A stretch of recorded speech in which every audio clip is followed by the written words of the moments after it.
मैं भगवान राम का व्यापारी नहीं हूँ। जो लोग भगवान राम का व्यापार करते हैं, राजनीतिकरण करते हैं, मैं वो नहीं हूँ। इस मंदिर की ध्वजा कहाँ है? मान्यवर, ध्वजा इसलिए नहीं है कि कलश होता तो ध्वजा होती। बिना कलश के निर्माण कर लिया तो उन लोगों ने बताया कि भैया तुमको इतना भी नहीं मालूम कि अगर नवंबर में बनता तो चुनाव तो फरवरी, मार्च, अप्रैल में होने जा रहा है। इसलिए भगवान राम की मर्यादा रहे न रहे, चुनाव की नाव पार हो जाए, इसलिए 22 जनवरी को इसका उद्घाटन किया। सपने इतने दिखाए और मंदिर बनवाया ले जाकर सैकड़ों मीटर दूर, राम जन्मभूमि पे नहीं बनवाया। सिर्फ इतना कहना चाहता हूँ, हे भगवान मर्यादा पुरुषोत्तम, उन गोडसे के पुजारियों को माफ कर देना जिन्होंने गांधी की हत्या की। इधर जो बैठे ये भगवान राम के पुजारी और उधर जो बैठे हैं वो भगवान राम के व्यापारी हैं। भगवान राम को व्यापारी, हम भगवान राम की मर्यादा की रक्षा करने के लिए प्राण दे सकते हैं और ये वो हैं जो अपने राजनीतिक स्वार्थ के लिए प्राण लेते हैं, हम प्राण देते हैं। माननीय उपसभापति जी, मैं आपका आभारी हूँ कि एक बहुत ही महत्वपूर्ण विषय पर बोलने के लिए मेरे नेता, मेरी पार्टी ने मुझे टाइम दिया है। मैं उनके प्रति आभार व्यक्त करता हूँ। मानवर, इस मुद्दे पर मैं ये स्पष्ट करना चाहता हूँ कि मैं उत्तर प्रदेश का रहने वाला हूँ, उत्तर प्रदेश में भी अवध का रहने वाला हूँ और अवध में भी फैजाबाद, तत्कालीन अब अयोध्या का रहने वाला हूँ और मैंने इसे बहुत करीब से देखा है। मैं हर वक्त विधानसभा का सदस्य रहा, उस समय मैंने इसके उतार चढ़ाव बहुत करीब से देखे। मैं सबसे पहले बिना किसी लाग लपेट के कहना चाहता हूं कि मैं सर्वोच्च न्यायालय के उस निर्णय का सम्मान करता हूं जिस सर्वोच्च न्यायालय के निर्णय से राम मंदिर का मार्ग प्रशस्त हुआ और राम मंदिर बना है। मैं उस न्यायालय के निर्णय का स्वागत करता हूं। फिर आप वक्त देंगे तो बता दूंगा, इस न्यायालय से ही राम मंदिर का निर्माण हुआ, वरना बहुत से ऐसे लोग थे जो चाहते थे ये मुद्दा जिंदा रहे, खून खराबा होता रहे और उसमें वो अपनी सत्ता की गलियारों में सत्ता बनाते रहे। सच्चाई ये मैंने बहुत करीब से देखा। मानवर, उदाहरण भी दूंगा। मैं विधानसभा का सदस्य था, हमारे मुख्यमंत्री आदर के साथ जिनका नाम लेता हूं, कल्याण सिंह जी थे। जब उनकी विधानसभा बन गई, मुख्यमंत्री हो गए, तो मैंने उनसे पूछा कि आप तो कहते थे, वो एक नारा था उस समय लगता था बड़ी श्रद्धा के साथ, राम लला हम आएंगे, मंदिर वहीं बनाएंगे। तो कल्याण सिंह जी आप तो पहुंच गए, अब कब बनेगा? कहले जब केंद्र की सरकार बन जाएगी। केंद्र भी बन गई तो मैंने उनसे पूछा तो बोले कि बाद में बताएंगे। और ये सब विधानसभा की कार्रवाई में अंकित है, तो इसलिए इधर उधर नहीं किया जा सकता। तो सच्चाई तो ये है, दृढ़ता से कहता हूं, अगर राम मंदिर बना है तो सर्वोच्च न्यायालय के निर्णय से बना है, जिसका मैं सम्मान करता हूं। और मैं ही नहीं करता, 140 करोड़ भारतवासी चाहे जित जाति धर्म के हों, सब सम्मान करते हैं कि राम मंदिर का भव्य निर्माण सुप्रीम कोर्ट के निर्णय जैसे हुआ, उसका मैं सम्मान करता हूं। पर मैं भगवान राम का पुजारी हूं, शुरू में कह दूं, हिंदू हूं, बताना पड़ता है हिंदू, जहां लिखा जाता है कॉलम लिखता हूं। सनातन भी हूं, सम्मान से कहता हूं और गर्व से कहता हूं। प्लीज बोले, प्रमोद जी बोले। अनवर ये कह रहे हैं ब्राह्मण भी हूं तो हूं और गर्व करता हूं मानवर। पर मैं उन लोगों में हूं जो भगवान राम के प्रति, जैसा हमारे नेता विरोधी दल कर रहे हैं, आस्था रखता हूं, उनकी पूजा करता हूं, उनकी आराधना करता हूं, उनके बताए सिद्धांत पर चलता हूं जो मर्यादा पुरुषोत्तम ने रखे। मैं, माननीय उपसभापति जी, मैं भगवान राम का व्यापारी नहीं हूं। जो लोग भगवान राम का व्यापार करते हैं, राजनीतिकरण करते हैं, मैं वो नहीं हूं। मैं भगवान राम मेरे लिए आस्था का विषय है, मैं आस्था उनके ऊपर प्रदर्शित करना चाहता हूं। मानवर, मैं एक बात जरूर कहना चाहूंगा, ये भारत देश जिसके 140 करोड़ लोगों ने स्वागत किया है, उनमें हर वर्ग, हर धर्म, हर जाति ने त्याग दिया है, बलिदान दिया है, कुर्बानियां दी हैं। इनमें वो लोग बहुत नहीं जिन्होंने अंग्रेजों की चापलूसी और मुखबिरी की हो, आज वो भगवान राम को मानते हैं। मानवर, मैं तो बहुत विनम्रता से कह रहा हूं, और आपसे ज्यादा मुझको कौन समझता है। मानवर, मैं ये कहना चाहता हूं कि एक सबसे बड़ा पुजारी अगर भगवान राम का कोई है, राजनीति में रहा भी, नहीं भी रहा, दिशा भी दिखाता रहा, तो राम का सच्चा पुजारी गांधी था, महात्मा गांधी थे।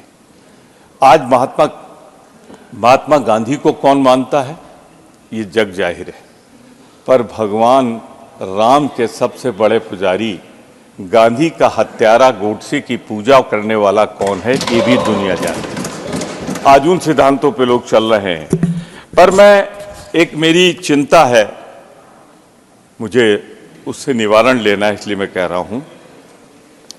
मान्यवर, राजनीति से अगर नहीं जोड़ना था तो मैं जितना पढ़ा लिखा हूं, समझदार हूं, मंदिर का प्राण प्रतिष्ठा तब होती है जब मंदिर पूर्ण हो जाता है, पूर्णता को प्राप्त कर लेता है, मंदिर बन जाता है। उसके कई व्यवहारिक कारण हैं कि एक मंजिल बना दो, दूसरे मंजिल पे जाएंगे, फिर मजदूर बनाएंगे, उनके चरण होंगे वहां पे जहां भगवान स्थापित होंगे।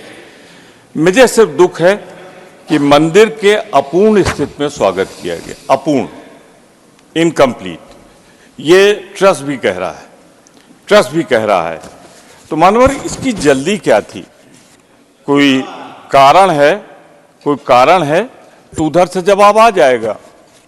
लेकिन जो मैं कारण समझता हूं, चूंकि मैंने कहा मैं अवध का रहने वाला हूं, मैंने पूछा लोगों से कि ये मंदिर कब बनकर तैयार होगा, तो लोगों ने बताया नवंबर-दिसंबर तक हो जाएगा।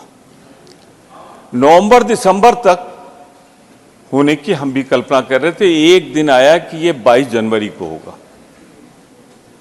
मैं अचंभित हो गया कि सब कुछ मुमकिन है, कोई है अगर तो शायद कोई तकनीक आई होगी कि पूरा भव्य राम मंदिर जो नक्शा दिखाया जा रहा है, मैं अपने सबूत में भगवान राम के भव्य मंदिर का नक्शा आपको दिखाता हूं।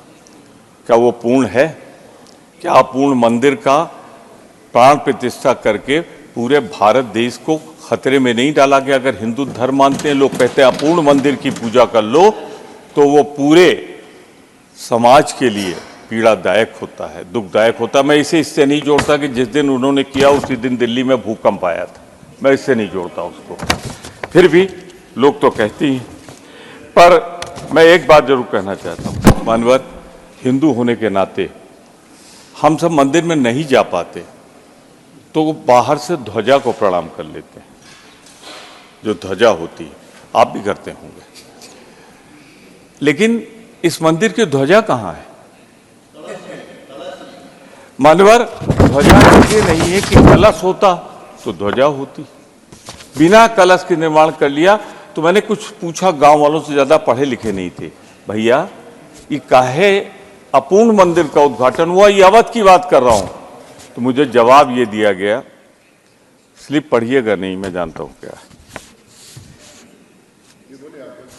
मानवर, मैंने जब पूछा तो उन लोगों ने बताया कि भैया तुमको इतना भी नहीं मालूम कि अगर नवंबर में बनता तो चुनाव तो फरवरी, मार्च, अप्रैल में होने जा रहा है। इसलिए भगवान राम की मर्यादा रहे न रहे, चुनाव की नाव पार हो जाए, इसलिए 22 जनवरी को इसका उद्घाटन किया गया, प्राण प्रतिष्ठा की गई।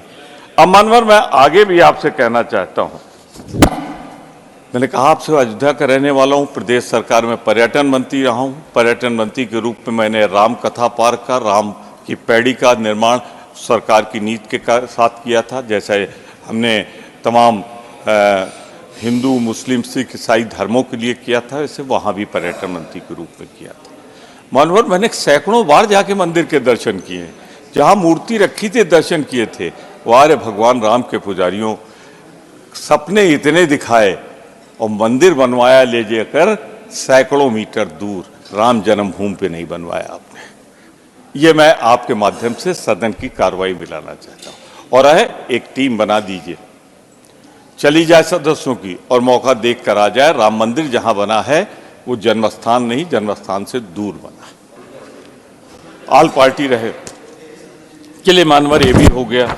अब तो मैं आपसे ये कहना चाहता हूं कि बड़ी चर्चा हो रही कि जैसे पहली बार हवाई जहाज वहां गया, निसंदेह अंतर्राष्ट्रीय राष्ट्रीय उसका विकास हुआ। मैं नागरिक उड्डयन मंत्री के रूप में पहला हवाई जहाज मैंने अपना उतारा था अयोध्या में, जिसका विस्तारीकरण, पर हमारा ये था कि सभी जगह होना चाहिए, इसीलिए देवा शरीफ में, लखनऊ का किया, कई जगह किया मानवर। मैं एक बात और आपसे कहना चाहता हूं बहुत ही विनम्रता के साथ, इसमें बार बार जो भगवान राम की मर्यादा भंग की जा रही है ना, कहीं कार्रवाई क्यों हो रही है? आज के बाद कोई कार्रवाई नहीं हुई, उसके बाद चुनाव होगा। सब कुछ तो आप समझदार हैं, समझ रहे हैं, पर बोल नहीं रहे हैं, इसलिए कि आपको बोलना नहीं चाहिए। मैं बोल सकता हूं इसलिए बोल रहा हूं। आखिरी एजेंडा क्या है आज का, चुनाव के पहले का? राम मंदिर। तो राजनीतिकरण जो लोग कर रहे हैं, भगवान मर्यादा, रामपुर से एक ही विनती करता हूं, जिन्होंने पूजा की, हमारा टाइम है, मेरी पार्टी है, मेरा टाइम है। तो आपके पार्टी है, ठीक है, मैं एक्सटेंड करूं। मानवर, सिर्फ इतना कहना चाहता हूं, हे भगवान मर्यादा पुरुषोत्तम, उन गोडसे के पुजारियों को माफ कर देना जिन्होंने गांधी की हत्या की है। नहीं, अभी बोलूंगा मैं, अभी बोलूंगा उनकी तरफ। आपका समय पूर्ण हो गया, आपकी नहीं, पार्टी मेरा के समय दूसरे तो अब वक्ता का शुरू समय होगा जाएगा। 24 के बाद। मानवर, एक बात मैं और कहना चाहता हूं आपसे विनम्रता पूर्वक। राम मंदिर पे ऐसा भ्रम पैदा किया कि न जाए लोग। राम मंदिर 22 जनवरी को भी बहुत से लोग गए, मैं तो कई बार गया हूं, जाता भी रहूंगा, किसी को रोका भी नहीं गया, लेकिन एक भ्रम फैला दिया गया। पर एक चीज कहना चाह रहा था, फिर वही हिंदू होने के नाते और ब्राह्मण होने के नाते वो भी अवध के कह रहा हूं, उसकी पूजा करनी थी, प्राण प्रतिष्ठा करनी थी, तो पुरोहित लोग करते, पुजारी करते। वो लोग क्यों पहुंच गए जिनका कोई दूर दराज तक वास्ता नहीं था? और एक बात और कहूं, कोई अपने ऊपर न ले, किसी का नाम भी नहीं ले रहा हूं। विधि विधान से जितना ब्राह्मण होने के नाते मैं जानता हूं, जब शिलान्यास हुआ था इसलिए दीक्षित जी ने किया था कि उनकी पत्नी उनके साथ थी और किसी की पत्नी नहीं थी वहां। यहां भगवान राम ने जिनका मंदिर बना है, उन्होंने भी मंदिर की जब पूजा जिनकी हम कर रहे हैं, यज्ञ किया था, तो मां सीता की प्रतिमा बगल में बनवा के रखी थी। मानवर, हम सीता को ढूंढते रह गए, मुझे कहीं सीता नहीं दिखाई। तो सिर्फ इतने कहना चाहता हूं कि आपकी नीत और नियत दोनों खराब। जो सुप्रीम कोर्ट ने फैसला दिया उसका सम्मान करता हूं, लेकिन उसके बाद मर्यादा बार बार जो आपने भंग की है, मानवर, दुखी मन से उसकी निंदा भी करता हूं मैं, कि आपने चुनाव के लिए भगवान राम को मत पेटी पर रख दिया। इसकी मैं भर्त्सना करता हूं, निंदा करता हूं। बन जाने देते पूरा मंदिर नवंबर दिसंबर में। आपकी पार्टी से एक और वक्ता है, उनका समय कम हो रहा है। उनकी चिंता मुझे है, उनकी चिंता मुझे है। मैं पार्टी का डिप्टी लीडर हूं, मुझे उनकी चिंता है और आपसे आग्रह करूंगा कि उनको भी 15 मिनट कम से कम बोलने दें। ये मेरे हाथ में नहीं है, समय पहले से आपके हाथ में तो बहुत कुछ है। प्लीज प्रमोद जी, हिम्मत करिए बस आप, प्लीज। मैं आखिरी बात कह के, मैं समझ रहा हूं, मैं आखिरी बात कहना चाहता हूं, इधर जो बैठे ये भगवान राम के पुजारी, और उधर जो बैठे हैं वो भगवान राम के व्यापारी हैं, भगवान राम को व्यापारी। मैं बहुत स्पष्ट रूप में कहना चाहता हूं मानवर, इन्होंने बार बार, हरनाथ जी अब जाने वाले हो, बैठ जाओ, बैठ जाओ, बैठ जाओ। मैं ये भी कहना चाहता हूं, हम भगवान राम की मर्यादा की रक्षा करने के लिए प्राण दे सकते हैं, और ये वो हैं जो अपने राजनीतिक स्वार्थ के लिए प्राण लेते हैं। हम प्राण देते हैं। हमारी पार्टी वो है जो राष्ट्र के लिए इंदिरा गांधी को राजीव गांधी का बलिदान देती है। ये वो है जो महात्मा गांधी को उनका बलिदान लेते हैं। ये उस गोडसे के पुजारी है। इन शब्दों के साथ मैं एक बात कह के समाप्त कर दूंगा। बैठ जाओ यार। मैं एक बात कह के अपनी बात समाप्त कर दूंगा मान्यवर। भगवान राम को निज़ाम मुस्तफ़ा भी कहा जाता है। भगवान राम को तो सब मानते हैं, इनको इतनी सद्बुद्धि दे दीजिए कि भगवान राम को ये वाद विवाद का विषय न बनाए, विवादित न बनाए, उस धर्मस्थली को धर्म रहने दे, उस धर्मस्थली को राजनीतिक स्थली न बनाए। और इसीलिए हम 22 को नहीं गए थे। मैं इन शब्दों के साथ बहुत विनम्रता नहीं, से, आपने जो अधिक बोला आपकी आपने पार्टी मुझे से जा कहा, रहा है, आपने इसके जैसा लिए मैं आपका कहा आभार उसमें मेरे हाथ में कुछ है नहीं।